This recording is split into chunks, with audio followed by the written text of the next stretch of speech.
All right, hey everybody, what's up? How you doing?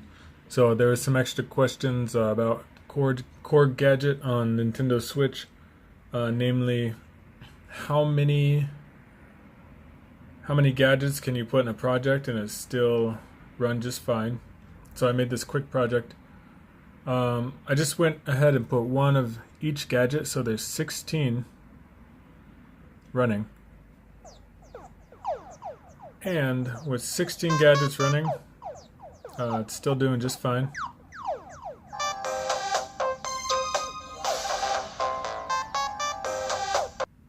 So touch does not work for most everything, but if certain things look like a button, then they may be touchable, such as chord button, scale. But the bad thing is once you push a button, if it brings up a menu, then you have to go back to using the controller. The same with the presets. So up here, you can see the preset name. The plus and minus button to change presets, you can push with your finger. But you cannot open the preset list with your finger. And once you do open it with the controller, you cannot select it with your finger.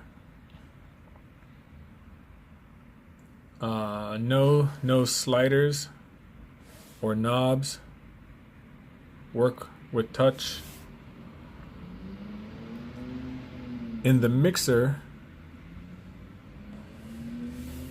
reverb button, let's see, so reverb, and these solo and mute buttons, you can touch them, but that's all. Oh, let's see. I think this is also a problem with the piano roll.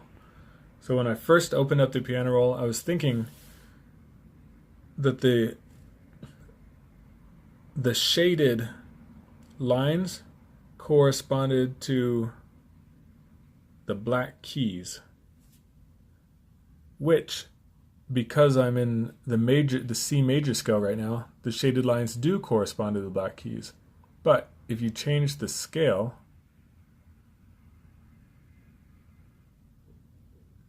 right? So the shaded lines are actually only the notes that are not in the key you have selected. It doesn't matter if it's a black key or a white key. So if you want to put all your notes in the piano roll in key, just don't put them in a shaded line. But it's a bit confusing, especially if you just have the chromatic scale. So you have every key. Now when you're looking, it's a bit difficult, especially if you're looking way over here, to see what key you're on. And is that the black key? Is that the white key? I'm not sure. It's kind of hard to tell. Oh, the latency. Did I mention the latency? Latency when you're using on-screen keyboard. Let's change it.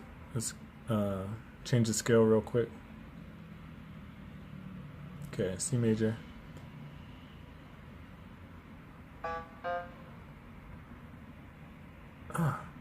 See, I didn't even mean to go up to these presets.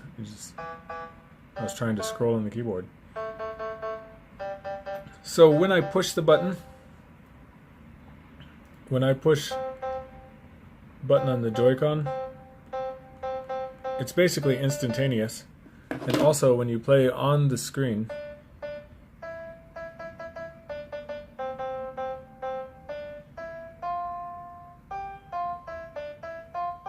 so if you wanted to just record, if you wanted to hit record and just play in your notes, you could do a pretty good job. The latency is really not a problem at all. Actually, it looks like I hit the end. Okay, so normally there's a, let's get rid of this. Can I delete this track? Delete track. Okay, so here we have this plus button in the upper right to add a track, but once you get to 16, you can't go any further. So the limit is 16 16 tracks, 16 gadgets to use at a time. And it does use those 16 no problem. Like, I haven't run into any audio issues or latency issues. But also I haven't been using this that much because it's not fun or intuitive to use without being able to use the touchscreen. Having to use a controller is actually, it's a hassle. The price is too much. The fact that it requires controller use and there's no input output options. These are all big problems in my book. If you go to system here in the menu, this is how you save and load your tracks. So that's it. Still not a good purchase. I don't like it.